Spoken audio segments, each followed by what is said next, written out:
Hello.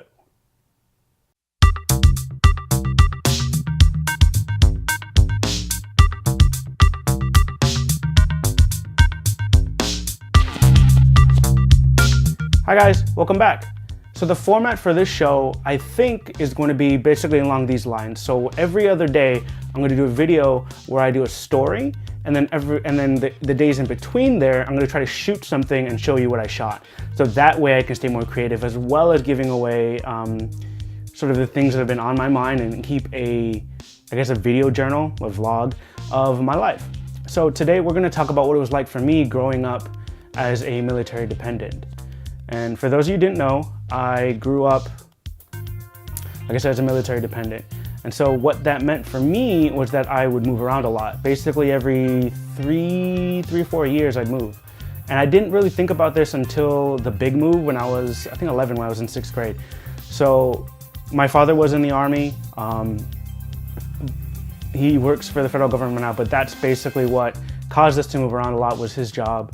And so we moved from, I guess when I was born in California, we moved to Guam, and then from Guam to San Diego, and then San Diego to Japan, and then Japan to Korea. So when I was in 6th grade, we got the orders to move to Japan. And at that time, I hated my life. Honestly, I hated it. You know, Japan is great for everyone now, but when you're 11 years old and you just move to a new school and you're just establishing friends, like, oh, you hate everyone. And my parents can attest to this. I hated them. I hated the federal government. I hated everyone. I would have said I hated Obama, but Obama wasn't the president then. It was Clinton. I think, yeah, it was Clinton. And so yeah, we moved to Japan, and I started middle school there. And I basically spent my entire time in Japan hating life, I guess you can say. I went through my angsty teenage years in Japan, so I didn't get to experience it as much as I should have. And I kind of regret that. I mean, yeah, it was like regular high school, I guess, except that your friends move every 2 years. So that was hard. It definitely makes it more important now to stay in touch with your friends. I fell out of touch with tons of people, and I think this year I'm going to try to get in touch with a bunch.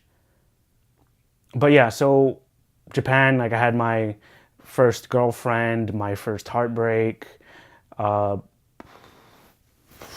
downs, first band. I was in a band in high school. Not just band, not just like high school band, but like a rock band. I used to play bass, if you can call what I did playing bass. And then my junior year, I moved from Japan to Korea. And like I said before, when I moved from San Diego to Japan, I hated my life. I had a girlfriend when I moved from Japan to Korea. And oof, if that doesn't make it worse when you have a girlfriend, because it's like, yeah, you know, you think you love this person and you want to spend the rest of your life with this person, and you're an idiot because you're in high school and you don't know any better. But I think I cussed at my parents, said I was going to leave, or like ridiculousness. And it made my mom hate the person I was dating. Take that as you will, but you know, she had reasons to feel that way. And after we broke up, you know, the eventual breakup, just because long distance, you can't really do that as a high schooler. After we broke up, it was a lot easier to enjoy what I was doing. I met some great people. We hung out a lot, like obvious high school stuff. We used to hang out at an elementary school's playground, I guess, after hours. It sounds really weird, but it was, you know, the edgy, fun thing to do, I guess, on base, was stupid stuff like that. But I still keep in contact with a lot of people I knew in Korea. Not so much in Japan, but in Korea I did. And the thing I remember most about growing up is how silly, you know, like, I guess life can be. Because when you leave, that's when people start telling you that they're into you. That's when people start talking to you, like right before they leave. That's when you start making more friends. You start keeping in touch more. It's just a weird feeling. And honestly, if I could go back, I would do things differently, but I don't think I would change the fact that I left, or change the fact that I was able to experience the things that I did.